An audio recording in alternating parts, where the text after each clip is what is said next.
Allah abun godiya. Yanzu dai abincin nan tunda an same shi bari in kaddamar da shi kafin waɗannan makudaitan su fara shigowa.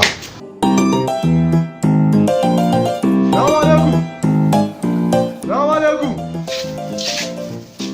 Wa alaikum salam. Salamu alaikum. Wa alaikum salam.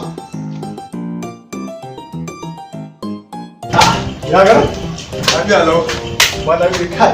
Alhamdulillah. Wala kana kira tuwa mun daɗi abun ka. Kai, ade gode wa Allah. Tuwa yana da kyau na kyau. Kai gidan wanda ka ganin sai a sulo.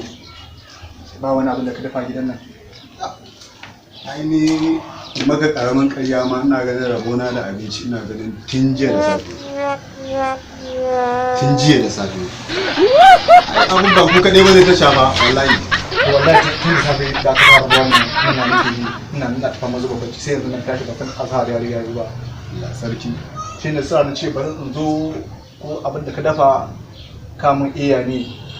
Ni ma Allah ka take kawai kai hakuri ka je ka nemo wani wurin kawai.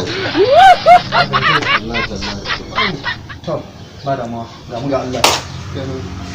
Allah ya sai dai sai mu haɗe kenan. Sai ka fito. Tunda ya wuce ki abinci na.